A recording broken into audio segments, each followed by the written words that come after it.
You're listening to WCOM LP 103.5 FM Carborough and Chapel Hill.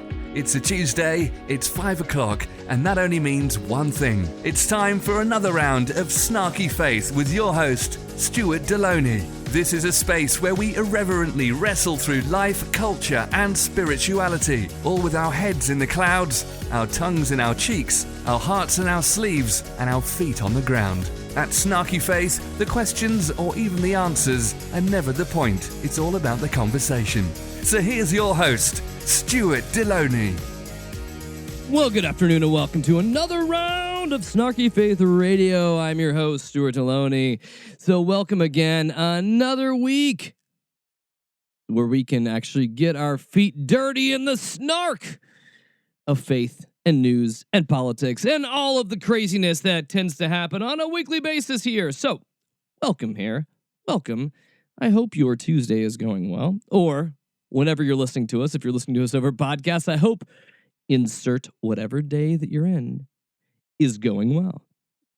And as this show is being recorded on the week of Thanksgiving, I am here to offer you something hopefully that will be helpful. Because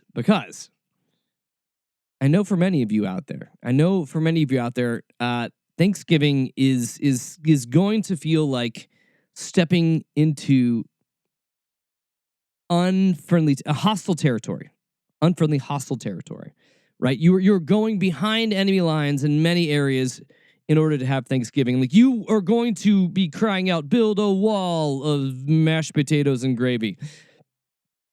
You are going to want to avoid the crazy conversations that are going to happen around the table, because especially for those of you that have conservative or religious family members that you're going to be encountering, you know it's going to happen. You know they know how to make it awkward, because that's just what they do. People that are incredible at making social encounters as awkward as possible and as least social as possible. So yeah, Thanksgiving. Used to be a time, I don't know if it's ever been a time that's been actually wonderful and reflective, but all I'm going to say is, in the age of Trump, it's a hell of a lot worse. So here's how we're going to kind of break down the show today, especially because you were very fortunate, those of you out there who are my dear listeners, because simply Stuart recorded Stuart Deloney recorded an interview with Justin T. Miller that we will have for the good part of our show. And why you are fortunate, you're going to be fortunate for two reasons. Number one, Justin is doing some amazing work with his organization, Care for AIDS. They're doing, yes, you're going to hear his story. And it is a story that oftentimes I know on our show that we like to highlight the bad news of what's going on, so we can kind of talk about the crazy that's going on within Christianity. But today I actually want to spend some time speaking about the good things that are happening within Christianity. We'll still do the bad. We'll still do the Christian crazy of the week. So don't worry. You're going to have the bad and you're going to have the good. So a good part of our show is going to be, is going to be given over to Justin T. Miller. And why this interview is good, as I was mentioning him again, is it is a great interview. Justin is an awesome guy, and his ministry that he's doing in Africa is fascinating. I think you're going to find interest in it. And two, Stuart also, me, your host, speaking to about himself in the third person. Stuart is actually sick. So I have 4 children, as most of you know out there. And if you don't know, hey, I have 4 children. Wow, yeah. And when you have kids, even if you have older kids, I've got kids that are middle school and high school age, they still do the thing where they bring in sickness and diseases into your house. As much as you want to stay well and clean, it's just not going to happen. And I have been the last holdout in our house of 6. And I have a cold. I'm going to beat it. But The Stuart you're listening to right now is less articulate than the Stuart you will listen to in the interview that we have with Justin T. Miller as we talk about care for AIDS. So, now that you've heard my trials and troubles, what we're going to do here is, I'm laying out our show. We're going to go through the bad news. We're going to go through the good news because this is kind of how you're going to survive Thanksgiving. We've done shows of this in past years where we've kind of tried to help you figure out how to survive Thanksgiving. And this year, we're going to do the same. So, beginning at the very onset of our show, we're going to go through some craziness that you're going to hear. So our Christian Crazy this week is going to kind of focus on stuff that you may hear around the Thanksgiving table, just so you're prepared. And this is going to vary. This is going to vary in how crazy or nutty it is. So I'm trying to, what we would call, orient you. We're trying to kind of give you some sort of like orientation therapy here where you're able to hear a bunch of crazy so that you're not going to be shocked when someone says, oh, can you pass the green bean casserole? And also, who did you vote for? Or who you're going to vote for in 2020? You know, those kind of things. Yeah. We got you covered. We got you covered on that. We absolutely have you covered. And then we're going to descend into good news. The good news part of what we're talking about, after the Christian Crazy, after the bad news, we're going to descend into the good things that are happening within faith. So that even though you may have conservative folks sitting across the table from you on Thanksgiving, telling you all sorts of crazy stuff, the information I'm handing you is something that's going to help you in the background of your mind to be able to say, oh, yeah. Crazy. Keep talking, Mr. Crazy. Okay, yeah. Oh, but I have a hope in something that's greater. So we're going to talk about the goodness that is happening within Christianity also, focusing on our show. You got it? That's kind of how we're laying this out on a week where your host is a little sick and trying to preserve his voice as much as possible. You got it? Bad news, Christian Crazy, and good news.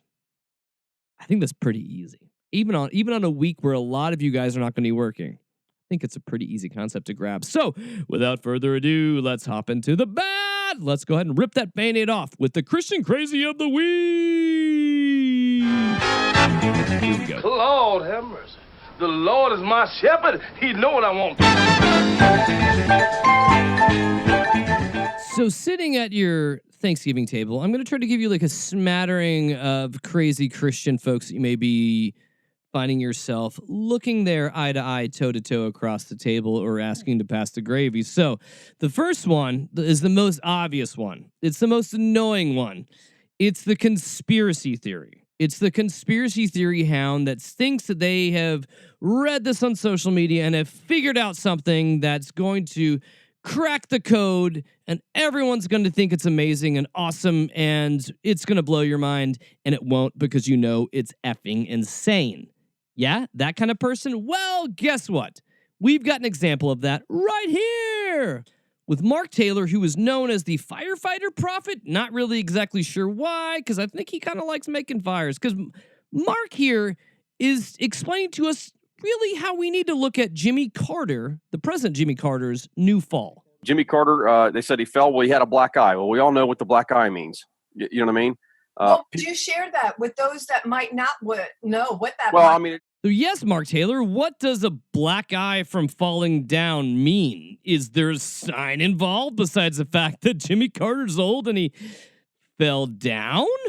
But it's obviously something, right? Huh? It's a sign of Illuminati, a sign of you know what I mean, of the cabal, their allegiance to it, you know. And so, I mean, somebody else can go into more detail than that than I can. But I mean, we all know what that sign means. They said he got it in a fall. Okay, I'll give the benefit of the doubt. Maybe he did. So yes, so Mark Taylor is off his rocker. He's effing nuts. He's crazy. But you may encounter folks that are like this on Thanksgiving.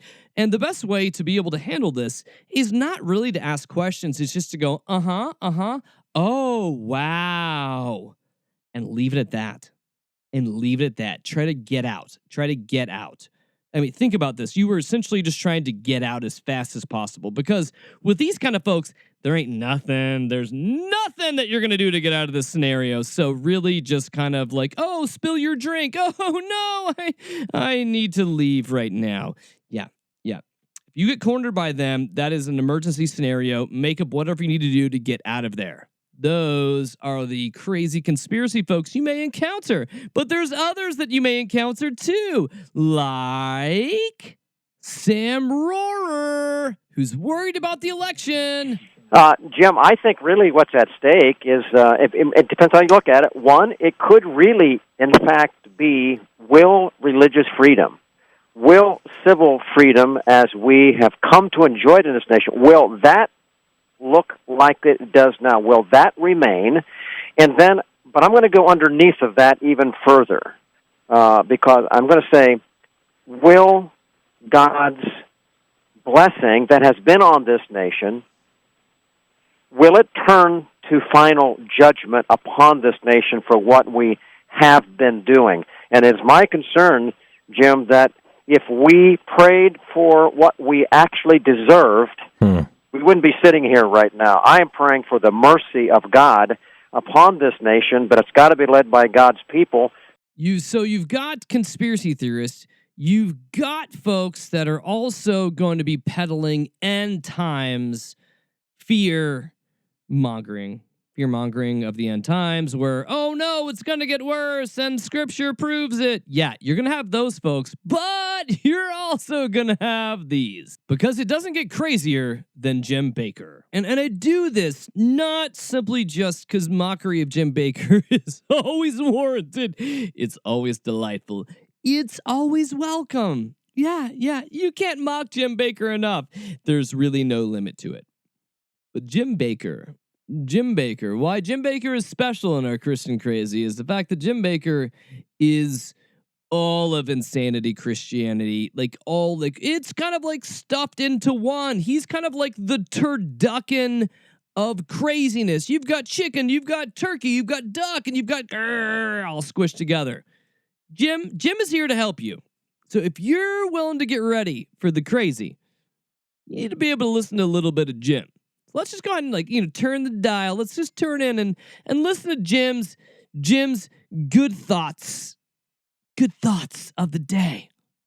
What does Jim have to say about Trump? Because you're going to hear something about Trump and Christmas.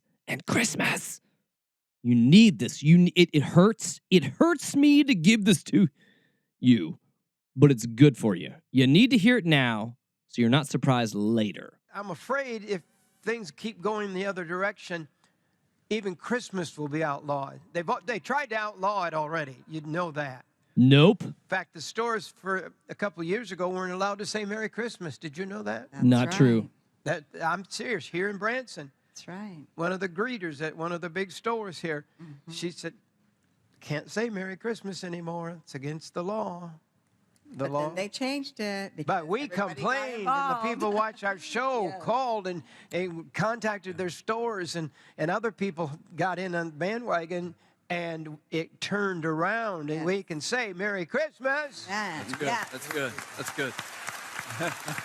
And you may not love our president, but I'll tell you one thing, he says it. Yes, he does. You can say Merry Christmas as long as I'm president. Thank That's you. right. Thank you.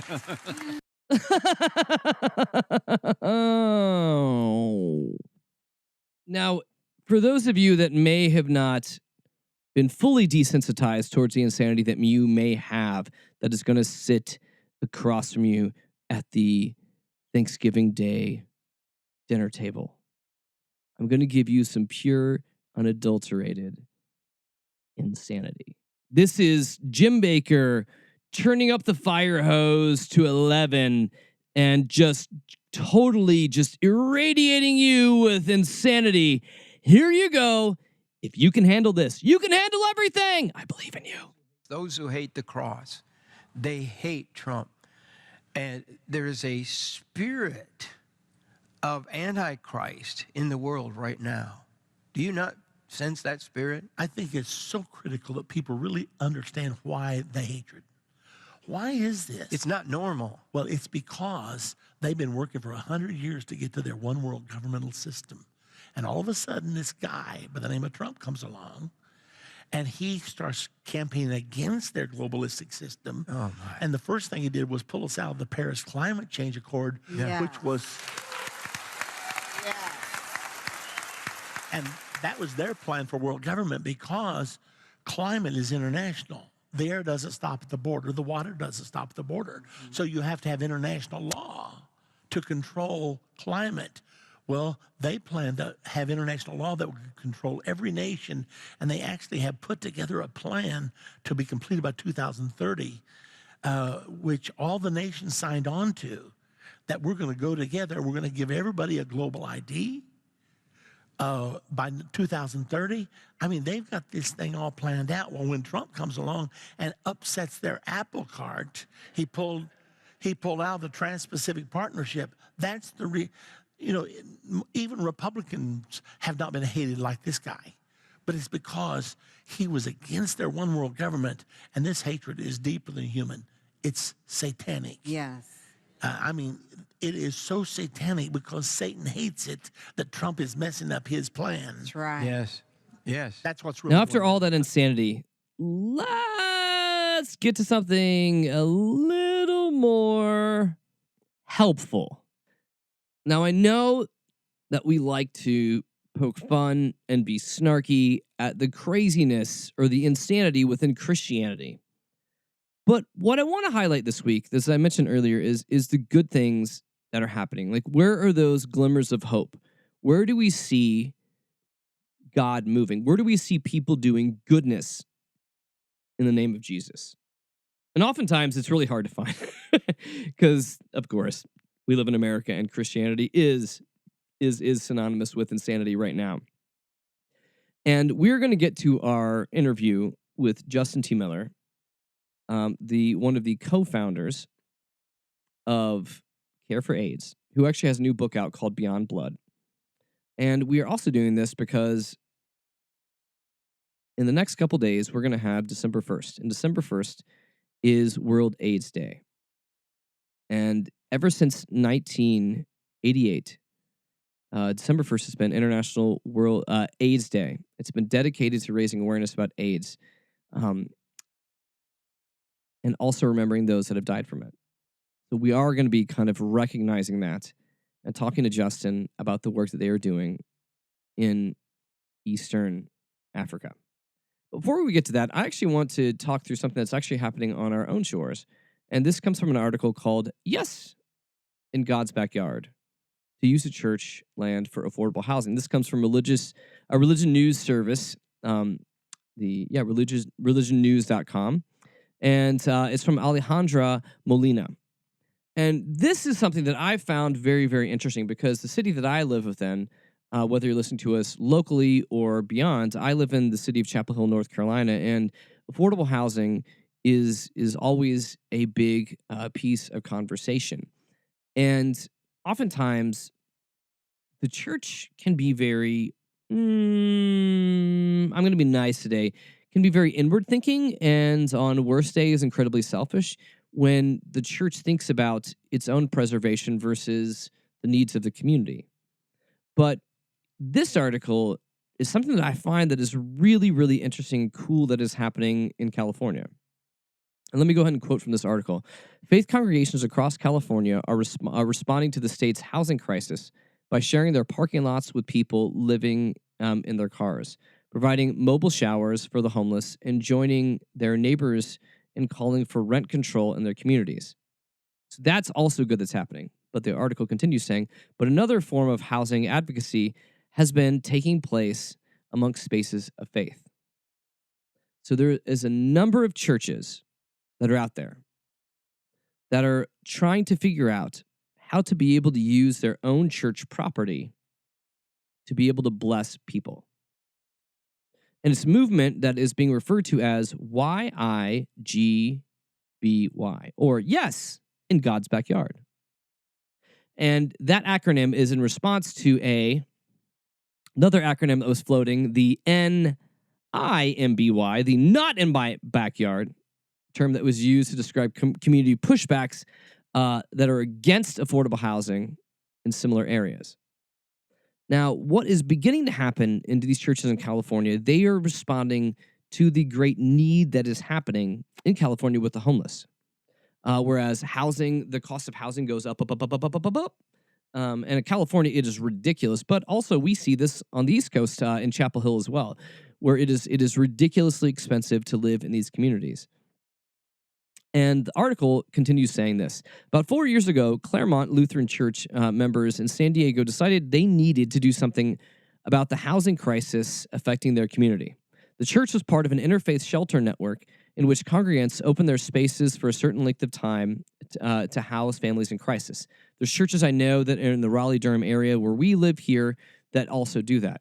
But these churches took it a step further. So I'm going to continue quoting here. As the church made plans to redevelop its fellowship hall, they also sought to include affordable housing as part of that project.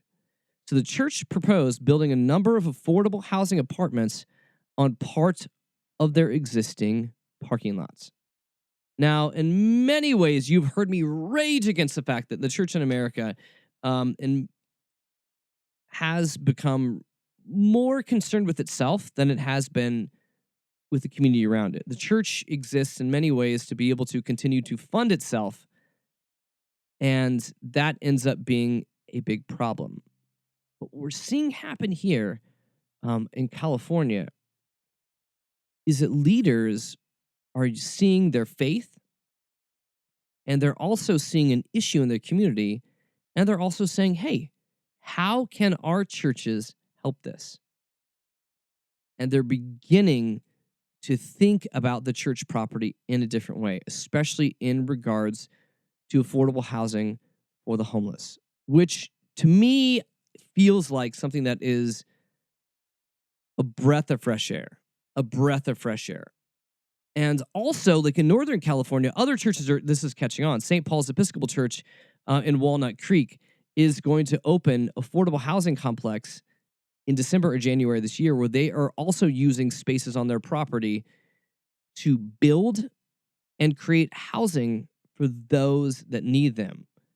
St. Paul's Episcopal Church is actually, yes, they're opening 45 affordable housing apartments to people in an area that is incredibly expensive in the Berkeley area.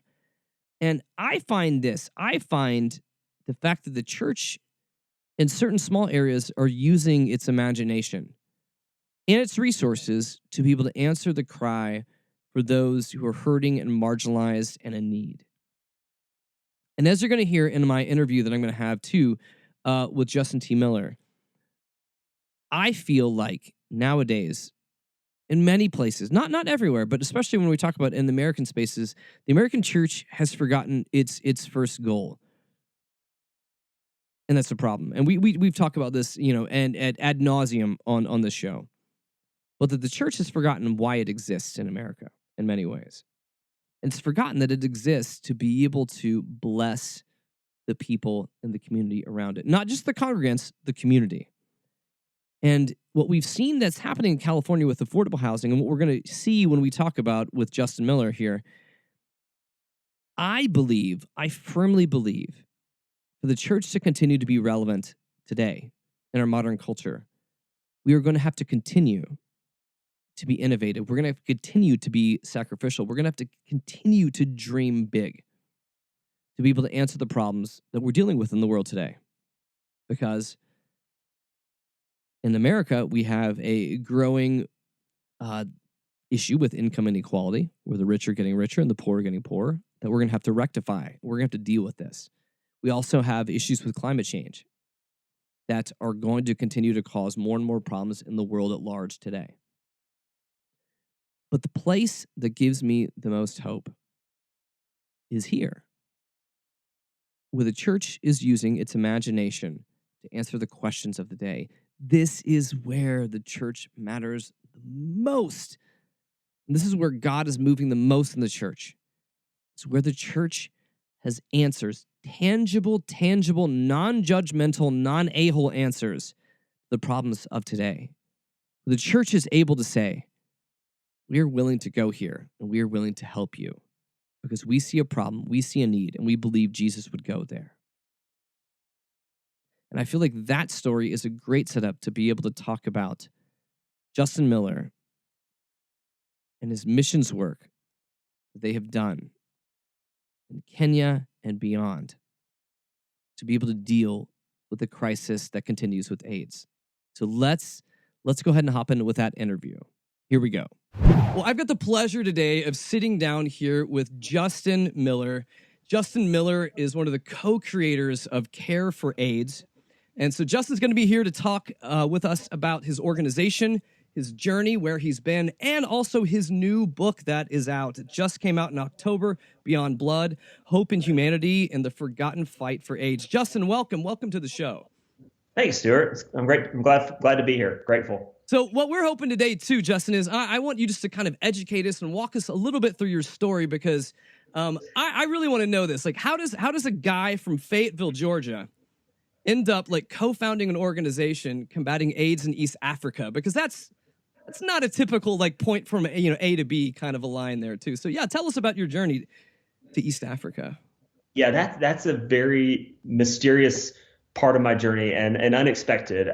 I really, if you'd asked me 15 years ago, what's the likelihood that you'll be working on addressing a major social and health crisis around the world, I would have given that a next to zero kind of percentage chance. And yet here I am, having spent the better part of a third of my life working on this epidemic, which was pretty remarkable. The slightly shortened version of this story is that at 18 years old, I was sitting in an auditorium in Chicago, Illinois, where for the first time, I really was confronted with the realities of HIV and AIDS and just the devastation that it was creating around the world.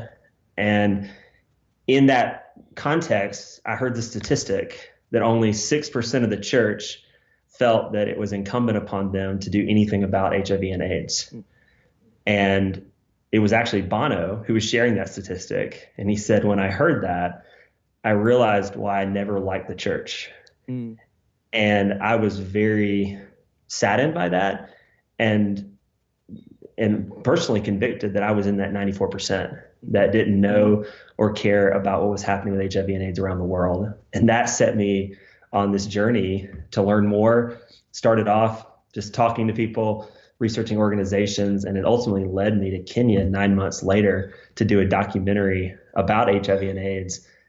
And in the process of filming that, my eyes were open to the reality of it and what I thought was a possible intervention that could alleviate a ton of suffering in this area and hopefully point people to Jesus in a really dignifying and biblical way.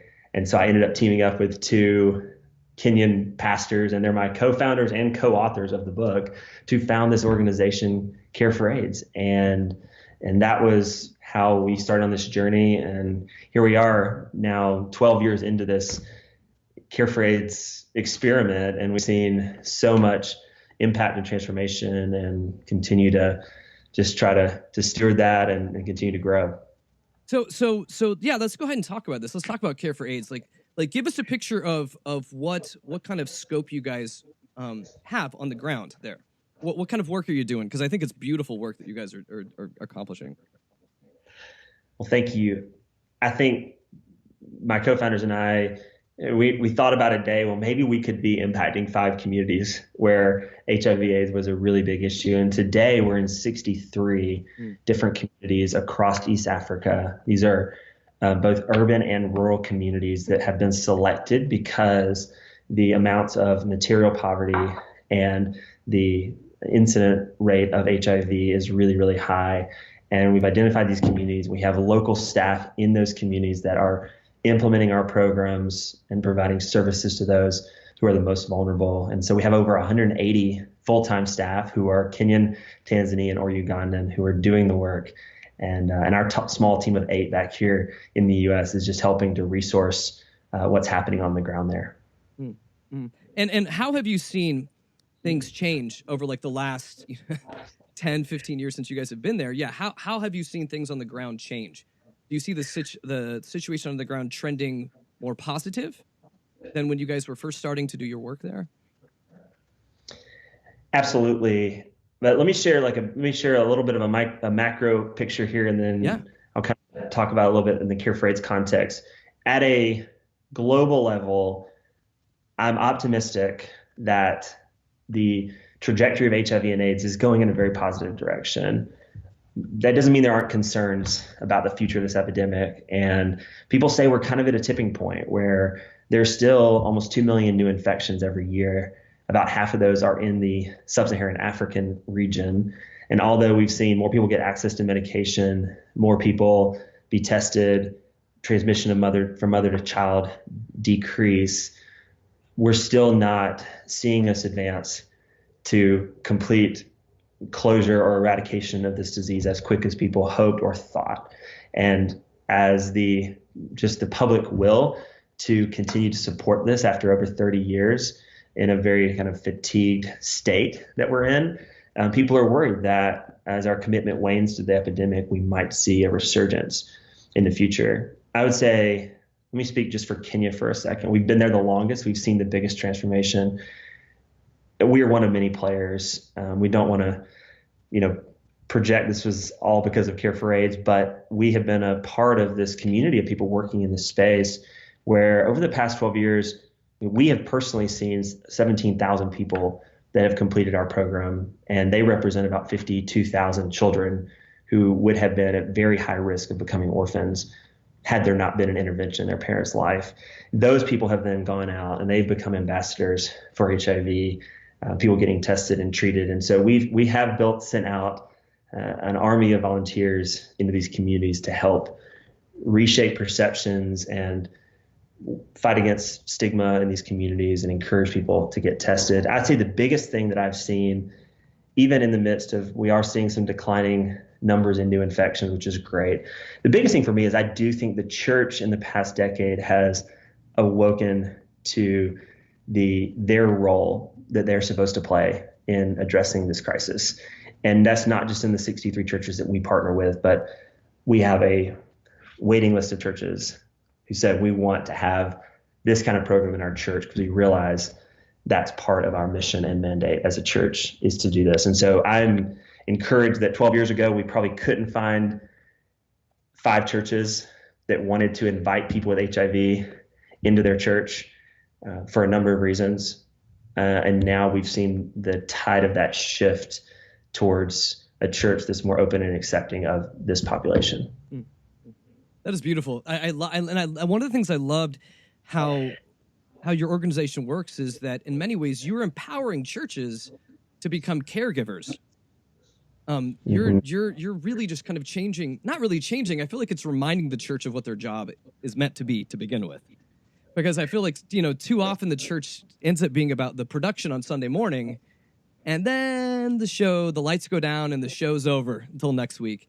But with what you guys are doing, being able to help the church, I think, recapture that mission, that divine mandate that they are called to, especially in their communities, like you're mentioning in sub-Saharan Africa. I mean, how has this changed your perspective of what churches should look like? Man, that's a big question, but it's something I've thought a lot about, because one of the reasons why we designed our program the way we did is all of our centers are based inside local churches, and there's very practical but also very spiritual reasons for that, of just the church kind of embodying this place of hope and healing the 6 days of the week that it's not being used as a place of worship. Why are we not utilizing this amazing network of infrastructure to deliver care to people who are the closest to the ground and who need it most? And so that, very practically speaking, if there wasn't such a cultural divide in the U.S. where as you'd say, maybe the sacred and the secular and you can't overlap, like, and people aren't able to see those two interact very well. We have all these amazing, buildings that we've built. Arguably, that might have, those resources might have been utilized elsewhere, but we still aren't even fully utilizing these places where if we could find a way to invite people into the church, into the physical space of the church, to address more of their physical needs than just their spiritual need, I think that could be a very powerful thing for the American church to be awoken to. And then I think really at the end of the day, and this is probably in line of what you talk about a lot, Stuart, but just I think if we as a church could be known a lot more by what we're for and the things that we're doing to try to help our societies to heal and to get better, if that was the focal point of who the church was, I think a lot of this other stuff would fade into the background, and people would know that the church is about bringing renewal into culture, and they're helping in the education space and in the homelessness space and the HIV space. And they're such phenomenal leaders that are bringing such transformation in those areas that these other issues that we tend to squabble about would become secondary. Mm-hmm. And I want to know too a little about how, these churches that have come on board that begin to learn to be caregivers. How has it transformed their congregations? Because I feel like one of the things I've always kind of come back to is that it's really hard for people to understand what the gospel is until you start to walk it out. I feel like one thing we do in America very well is we're very good at theologizing and thinking about things almost in philosophical terms. Like, I philosophically understand what the gospel is, but it's different, when you're staring at someone across from you. It's different when the church begins to give to others, because I feel like that's also where the church grows. Absolutely. So yeah, can you speak to that a little? Yeah, people's faith grow and the church grows in number and influence. And it is absolutely what we've witnessed in our own program.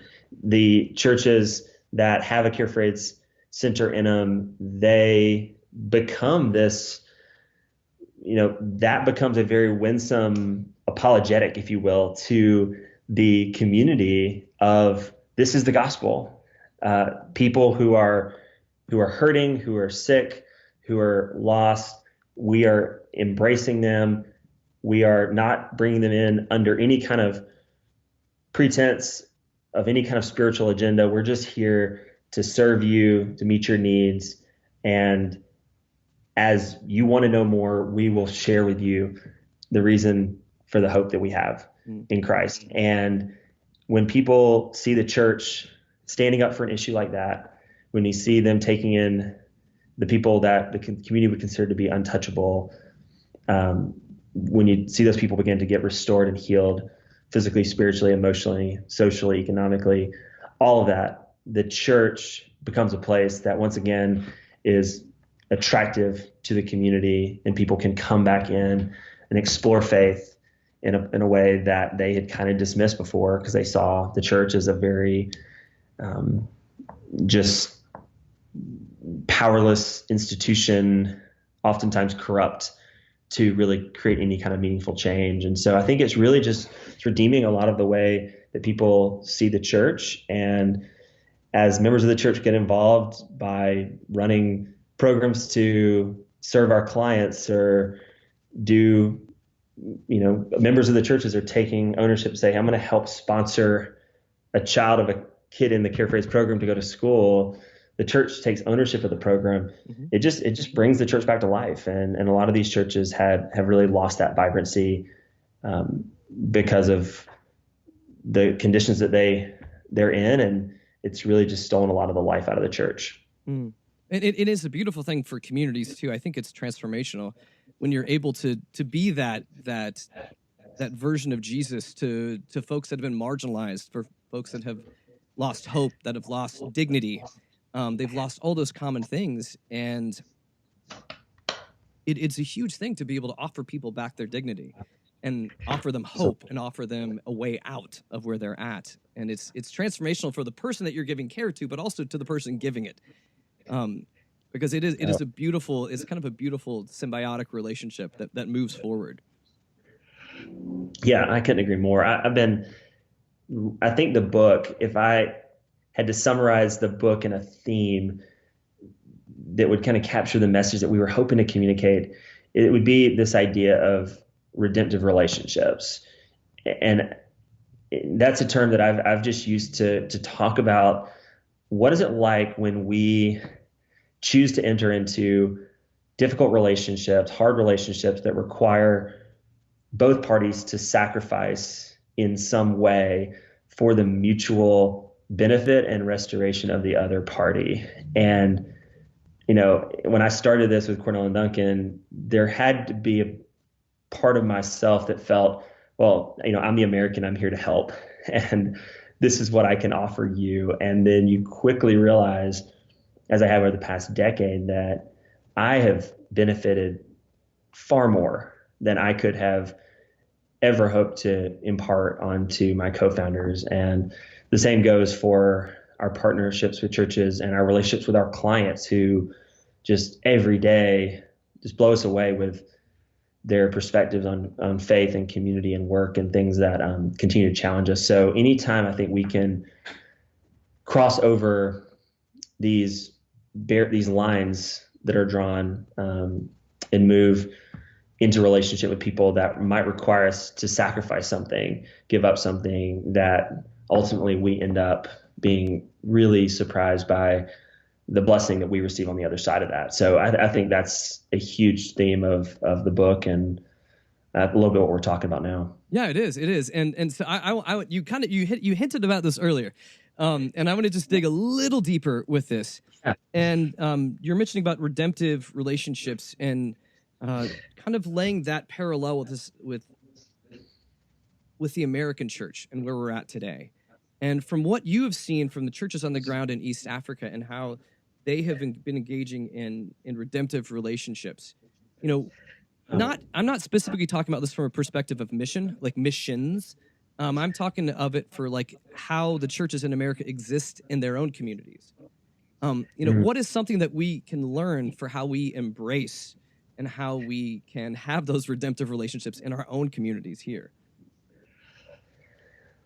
Well, I would say I think there's two things. I think first is, and once again, it all goes back to, yes, the church as an institution, ultimately the leaders will have to really help communicate this vision, but ultimately as individual members of the body of the church, like we all have our own responsibility in this as well. But I think the first step is thinking about who is that person that thinks, looks, believes differently than I do, and how can I pursue an intentional? And for me, that was going to Kenya, but it's also something I try to practice in my own backyard. Mm-hmm. I want to know people, and I want to be in an intentional relationship with people who just see the world totally differently than me, and that helps me grow and learn. And my perspective is so broadened, and it softens me in a way that makes me not so arrogant in my understanding of the world. And so I think there's a lot of benefit for people just to say, how am I, when I look around me, am I just surrounded by a very homogenous group of people that are very one-dimensional, and how do I move into a relationship across religious, racial, political lines? I think the second part of this is there are groups of people that are very marginalized. I feel that my work in HIV has been largely influenced on my brother, who is special needs. And I talk about that in the book a little bit. And I think that whether it's people with developmental disabilities or the homeless or groups of people that for whatever reason have been marginalized from our community, those are relationships that are incredibly powerful for us to engage in some way in our own context. And people with HIV obviously fit that description in East Africa, but even in our own communities, how do we pursue those relationships as well? And if we can do those specifically, I think we'll see a ton of healing in our communities. I've always heard. I love how you're expressing that, because I've always heard in different terms of like for the local churches, kind of trying to figure out in your communities, where would Jesus be hanging out if he was in your community. And usually it probably wouldn't be at your church. It'd probably be somewhere where there are marginalized folks, and every community has different economic issues, different racial issues, and yeah, just different issues. And trying to figure out where would that the spirit, the heart of Christ be? Where are those marginalized? Where are those folks that are forgotten? Yeah, I think that's exactly where I use that. I love that illustration. I think I say that a lot to people who want to know, why should we care for people living with HIV and AIDS, which my understanding of that, especially in scripture, is not that hard to connect the dots. But I do say that from time to time, that I think if Jesus was here today, he'd probably spend a lot of time with people who are living with HIV and AIDS. Mm-hmm. And so that's why I love getting to spend time with them as well. Mm-hmm. So if people are interested with getting involved with Care for AIDS, this is the time where I get to let you shamelessly promote yourself. So this is, so people are interested. What are ways they can get involved? I mean, of course, I know there's ways on the website to be able to donate money and that nature. What are ways people can partner with you guys? Well, Stuart, as we talked about before the show, we are coming up right in the next few days, actually, on World AIDS Day. And one of the biggest things that is preventing us from seeing the progress that we want to see is that this is still, as implied or suggested by the title of my book, this is still an issue that's largely out of people's minds, especially within the church community. So one of the ways you can help us and the larger fight that's going on is just to become more educated yourself about HIV and what's going on in the world today, and then share that with the communities and the networks that you're a part of, to remind people that this is something that is still raging on. You know, obviously you mentioned on our website there are other ways to get involved, but you can find everything on careforaids.org and really find, like, all of our handles are pretty much Care for AIDS. So you can get educated and learn more about what's going on through following us on social media. But we would invite you, there's maybe some of you that want to go and serve and see the epidemic and meet those that are affected by it in East Africa. And that may not be an opportunity for every person, but for those that do want to do that, we have opportunities for people that want to go and help to encourage and support our staff on the ground who are doing the work every single day. And one way you can learn more about our story and the larger narrative about HIV and AIDS is to pick up the book, as Stuart already mentioned, called Beyond Blood. And where can they find Beyond Blood? You can find it of course, on Amazon. That's probably the easiest. You can find it at Barnes & Noble, or you can ask for it at any of your local bookstores. And there's more specific information about the book at justintmiller.com, which is a site where I have some information about the book as well. So finally, I want to ask a question too for you, from your perspective, from being a guy that saw a need, that felt a burden for something, and that took a huge leap to try to go and investigate it and figure it out more, because that was kind of your calling. That's been something that's called deeply to your heart to go and do that. And there may be other folks listening to this that want to be involved in your organization or ones like it. But I'll also think that there's probably many people in communities who listen to the show as well that have a burden or a desire to be able to help a different group or a different group of people. So I just want you to kind of talk about what is, for lack of better phrasing, what did it take for you to get off your ass and actually, just take those steps? Because it's easy for us to be outraged or feel upset about stuff, because we live in an age of outrage right now where I think folks like to get mad at anything or feel like, someone should be doing something about this, where oftentimes that spiritual discontent that's in your heart that makes you upset is telling you to go and do it. So from a person, that had no experience in this area to someone that has completely jumped in head first for 13 years doing this, what is your advice for other people about getting involved and making a difference? Well, first of all, I would say that you allude to taking some steps, and I would remind people that Care for AIDS has been a journey of 13 years of just a very small faithful steps. Care for AIDS, you look at it today and you think, man, this 180 staff, all of these centers, but it was every day taking a step in that direction, and it was not built overnight. Clearly, it was built over 13 years. I think for many people, that first step, it may be to get to know somebody on the other side of the issue that you're really passionate about. There may be, like, you may need, like I did, to go and get proximate to the people that are really suffering from whatever that issue is. And it didn't become very personal to me until I was in Kenya for the first time learning about it. So that might be the first step. It's just, you need to maybe know somebody that's dealing with that issue, and maybe you are personally, and then just obviously understanding as best you can, becoming a student of the issue itself and doing the hard work, because the first solution or the first thing that you think might be the thing that's going to help may be totally misplaced or misguided if you don't really understand all of the context around the issue you're trying to address. And I'm thankful that I had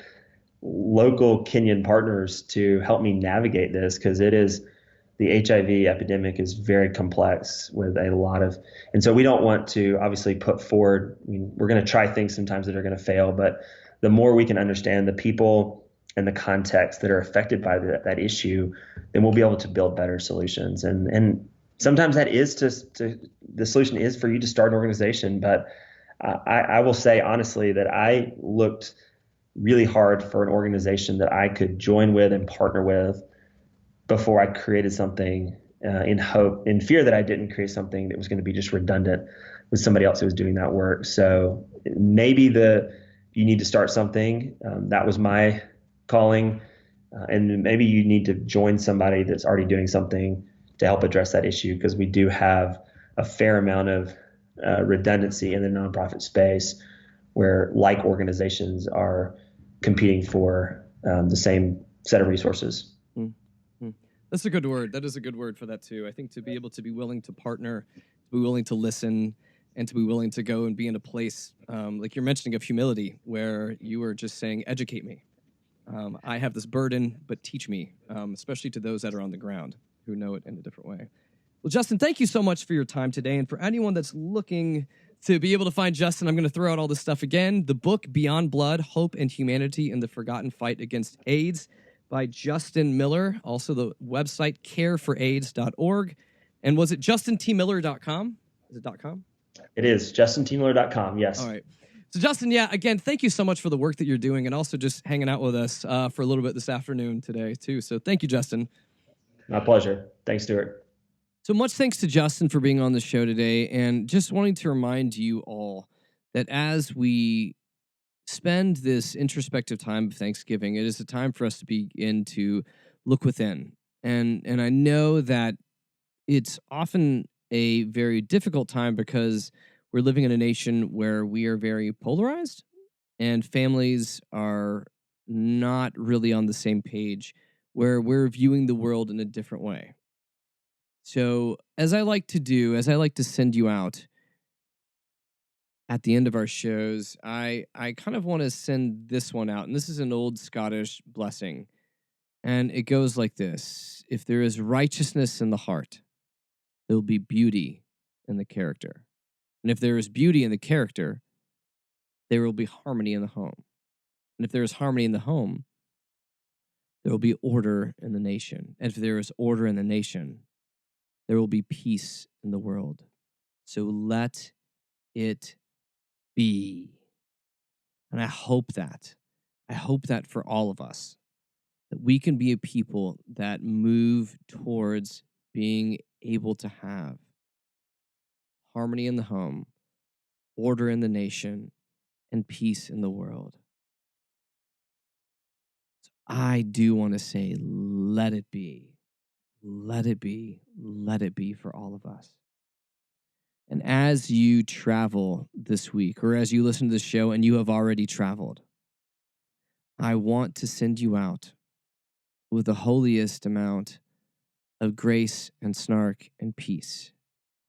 Because in this show today, we have heard the crazy, but we have also heard instances of redemption, instances of goodness, instances where good is being done in the face of atrocity and things that could be seen as hopeless. So let us be people that lift up and give hope to the hopeless. And let that be our Thanksgiving prayer, that we can go and offer blessing to those that need blessing. So as we end this broadcast, just a reminder, you can catch us on podcast at www.snarkyfaith.com. If you ever have any questions, comments, criticisms, and blessings, I love to hear them all. You can send me an email at questions@snarkyfaith.com. But go out into the world living like you are blessed. And let this time of Thanksgiving be a time that you are an advocate or an agent of hope, giving people that hope of Thanksgiving when they need it the most. I'm out of here, and I'll catch you guys again next week. I'm out of here. Peace! WCOM is listener-supported community radio, and Snarky Faith is only possible through our sponsors. Lumen, a spiritual community of seekers, sojourners, question askers, doubters, and skeptics, is a collective of fellow travelers that embrace the truth that all of life is sacred, hope is real, and tomorrow can be a better day than today. All are welcome. You can find more information at www.lumencommunities.com.